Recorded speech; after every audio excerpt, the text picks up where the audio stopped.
We have Dave Aiken, we have Chief Meteorologist Laney Pope. Laney, let me ask you this. We're maybe, 3.5 hours into this. People are seeing different things, but generally speaking, how would you sort of grade what you've seen? Is this about what we expected? Is this worse than we expected? Or so far so good, knock on every piece of wood in the house? I'd say so far so good. We have had a little bit of snow. We're having mostly sleet across the area. We're starting to get a little bit of freezing rain reports with some glazing. Just got a report out of Watauga County that they've gone from snow to sleet and some freezing rain now. So they've got it all there in our mountain communities, and also getting some reports of some glazing that's been taking place over Randolph County. Got a report too out of Raleigh and Durham of freezing rain in that direction. We still are largely sleet across our area, and it still hasn't been real steady. But we have seen some light amounts on the ground, and we're up close to 1/2 inch to 1 inch of snow and sleet in these northwestern communities, then just a light coating elsewhere. And you can see it's still coming down from Sparta to Ennis, Galax, and up I-77 to Fancy Gap and Cana. Glazing taking place in those areas too, as well as that sleet. And you're seeing over Wilkes County along 421 to Yadkinville, you still have the precipitation coming down. We've got the sleet coming down in Rockingham as well as Stokes County, and you're seeing some sleet mainly in the northern part of Forsyth County at the moment.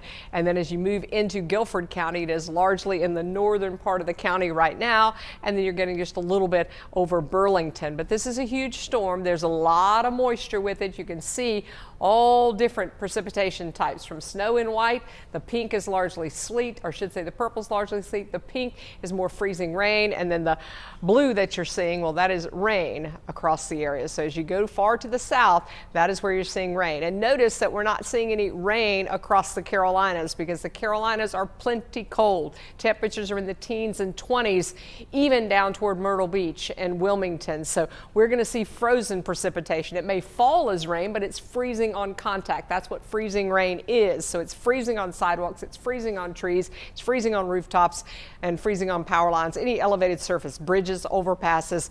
Your hour-by-hour forecast, we do anticipate that this is going to fill in and kind of become a little bit more steady in the overnight hours. So this may not happen until after midnight across the Piedmont Triad, but we are expecting that overnight we just have kind of a steady sleet, we're hoping, and then we are going to have that transition to freezing rain in most of the area. And if it transitions to freezing rain sooner, we're going to have more isocrule, or that glaze that is on those elevated surfaces that can lead to that weight that you heard Christian Morgan talking about on those power lines and tree limbs and things. Here's your hour-by-hour forecast early tomorrow morning.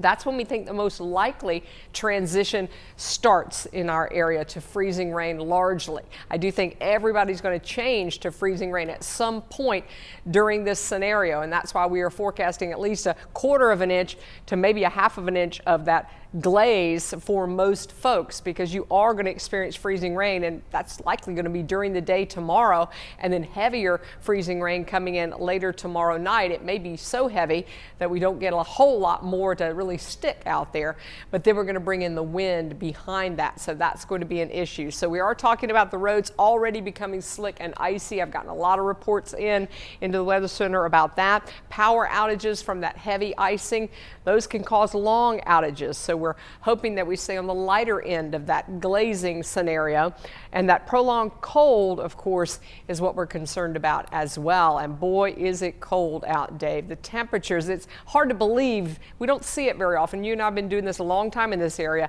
that we actually have precipitation coming down and the temperature's close to 20 degrees. I know it's not very common, Laney. You're right about that. And it was cold today. I mean, you were out there. That wind cut through you, doesn't it? Oh yeah, it does. Well, they've let up a little bit, some of the winds, and you and I were talking about it earlier about how Sunday is going to not be quite as gusty, but they're going to be back on Monday. And we've also been talking about how the storm would get set up as we got onto this evening and into the overnight. And Laney just talked about that too, and that really Sunday is going to be more of the impact day than today. We had the onset of this today, then we go into the overnight, and tomorrow afternoon is probably when you'll start to see this freezing rain maybe make it more of an issue as it comes down a little bit more, and then it starts to glaze onto some items, roadways and power lines and such as that. So we're in this major winter storm severity index in this major category across the Piedmont for the day tomorrow, and I would think primarily into the afternoon. on into the evening hours. So if there are any, and I hope there are not, fingers crossed, any power outages, I think they would probably come later in the day tomorrow. At least that's what I'm hopeful for. So we'll watch out for that, and I hope everybody's doing all right tonight and staying warm out there. 18 in Burlington right now, cold air still in place. 17 Winston-Salem and Reedsville, 10 in Sparta right now.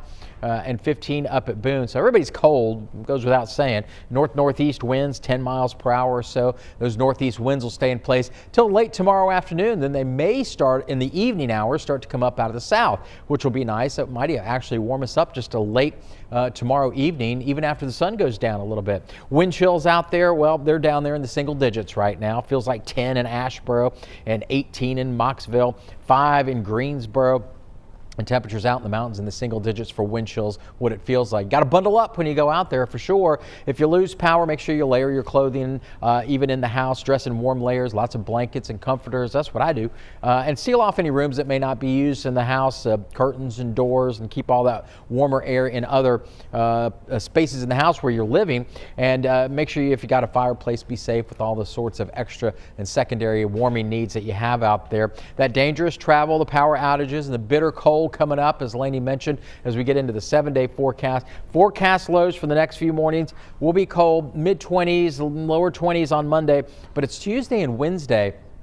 Those morning temperatures into the single digits and the teens, those are air temperatures, and they won't warm up much in the afternoon either. In fact, the bulk of the 7-day forecast that we'll show you after a while will really kind of show you that trend of cold air that's in place, below normal temperatures, and temperatures in the 20s and 30s for highs every day for the upcoming week. We'll show that to you and talk more about our extended forecast in just a little while, guys.